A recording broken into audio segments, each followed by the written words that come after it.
ভাটপাড়া পুরসভার টেন্ডার দুর্নীতির মামলায় অর্জুন সিংকে আজ তলব করেছে সিআইডি। ব্যারাকপুরের প্রাক্তন সাংসদকে ভবানী ভবনে হাজিরা দিতে বলা হয়েছে। আমাদের প্রতিনিধি পার্থপ্রতিম ঘোষ রয়েছেন এই মুহূর্তে সরাসরি। পার্থপ্রতিম, এর আগে না এলেও আজকে তিনি হাজিরা দেবেন।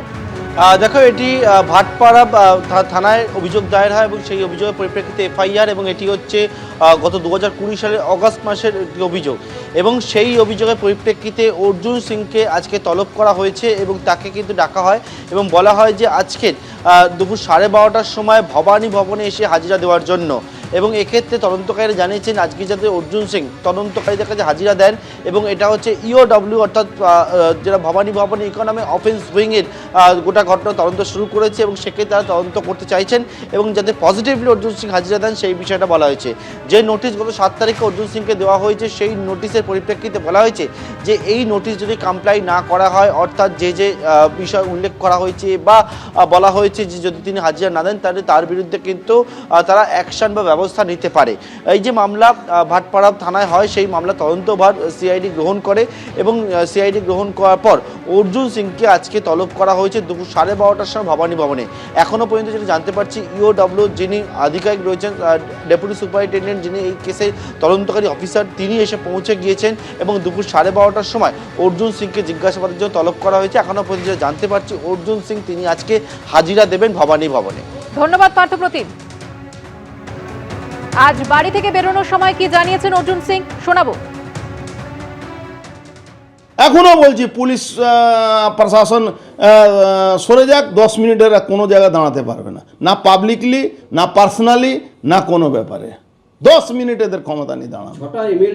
ছাড়ো তো 6টা এমএলএ সরকার, আরে এসওপি ঠিক নেই, ইলেকশন কমিশন বিক্রি হয়ে যাচ্ছে, তাহলে এরা এমএলএ আছে, নাহলে এরা এমএলএ কতদিন থাকতে পারে? এমএলএ জিতে নাকি? এরা লুটের সাম্রাজ্য কায়েম করছে। এক বা দুজন মূলচক্রী নয়, আরো কিছু মাথা রয়েছে যারা একসঙ্গে তৃণমূল নেতা দুলাল সরকারের খুনের চক্রান্ত করেছে। তাদের তরফে বারবার এসেছে চোখ রাঙানিও। আর কি দাবি করেছেন দুলাল সরকারের স্ত্রী চৈতালি সরকার, শোনাবো আপনাদের। তিনি 8 দিন আজকে পড়লো। অত্যন্ত সিগনিফিকেন্ট ভাবে গতকালকে নরেন্দ্রনাথ তিওয়ারিকে গ্রেফতার করা হয়েছে। পুলিশ বলছে মূল চক্রী। আপনি কি মনে করছেন তিনি মূল চক্রী? দেখুন, একজন মূল চক্রী নয়। এই এত বড় একটা ঘটনা ঘটাতে গেলে পরে একজন বা দুজন নয়, এখানে আমার যতদূর ধারণা আরও কিছু মাথা রয়েছে যারা একসঙ্গে বসে এই চক্রান্ত করেছে। নইলে দুলালবাবুর মতো মানুষকে এইভাবে মারাটা সম্ভব ছিল না। এখানে যাদের বিভিন্ন জিনিস রয়েছে, যেমন তারা দলগতভাবে তারা চেয়েছিল তার দুলাল সরকারের ক্ষমতা খর্ব করার জন্য, সেই চেষ্টায় ব্যর্থ হয়ে তারা এই পথে গেছে। এবং একজন নয়, আমি বারবারই বলেছি একাধিক জন রয়েছেন যারা এর সাথে যুক্ত, আমার মনে হয় তাই। মোটিভ এখনো পর্যন্ত ক্লিয়ার নয়। গোষ্ঠীদ্বন্দ্ব, নাকি জমি সংক্রান্ত বিবাদ, নাকি ব্যক্তিগত পুরনো কোনো শত্রুতা, মোটিভ এখনো পর্যন্ত পুলিশ জানতে পারেনি। আপনার কি মনে হয়? দেখুন, অবশ্যই তারা ভেবেছিল এই এলাকায় তার জনপ্রিয়তা এত বেড়েছিল যে সেটা তাদের পক্ষে সহ্য করা মুশকিল হচ্ছিল।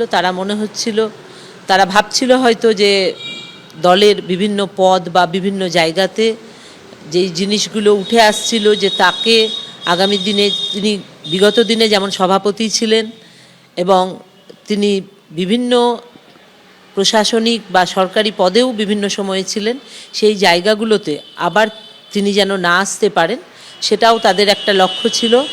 এবং তারা ভেবেছিলেন এই এলাকাতে মানুষ যেভাবে তাকে ভালোবাসছে, তাকে যদি সরিয়ে দেওয়া যায় তারা বুঝি ক্ষমতা দখল করে নেবেন। কিন্তু দুলাল সরকার প্রত্যেকটি মানুষের মনের ভিতরে ছিলেন। সেই জায়গাতেই তাদের ভয় এবং তাদের যে লোভ, যে বিভিন্ন পদে থাকবো, বিভিন্ন ক্ষমতায় থাকবো বা মানুষের কাছে এগিয়ে যাব, সেই জায়গাটার থেকেই তারা ইনসিকিউর ফিল করে তার সাথে এই জিনিসটা করে। থ্রেট ছিল মৃত্যুর আগে? কোনো মহল থেকে থ্রেট দেওয়া হয়েছিল? আপনাকে বলেছিল কিছু? না, আমাকে কিছু বলেনি, কিন্তু আমি সবসময় দেখতাম নেতৃত্ব একজন বা এরাও সবসময় একটা চোখ রাঙানির একটা চেষ্টা চলতো। আমরা আসতে যেতে আমি নিজে দেখেছি, বা আমাদের ছেলেদেরকেও সবসময় চোখ রাঙানি দিত এবং ভয় দেখানোর সেই একটা চেষ্টা ছিল যে তোমাদের দেখে নেব, এরকম একটা ভাব ছিল। আরও কিছু যারা রয়েছে মাথা, তারাও সবসময় ইনডাইরেক্ট ডাইরেক্ট চোখ রাঙানি দিয়ে গেছে। চোখরাঙানি কারা দিত সেটা কি আপনি বলবেন স্পেসিফিক? না দেখুন, এটা আমার পক্ষে এখন যেহেতু তদন্ত চলছে আমি বলতে চাইছি না। পুলিশ আমার মনে হয় এই বিষয়টি নিজেরা দেখবেন, বা আমাকে জিজ্ঞেস করলে সেক্ষেত্রে আমি নিশ্চয়ই বলবো। নামগুলো আপনি নেতৃত্বকে বলবেন বা পুলিশকে বলবেন? বা পুলিশকে বলবো। মুখ্যমন্ত্রীর সাথে দেখা করবেন বলেছেন, কবে যাচ্ছেন? সেক্ষেত্রে কি আপনি সরাসরি মুখ্যমন্ত্রীকে সেই নামগুলো বলবেন?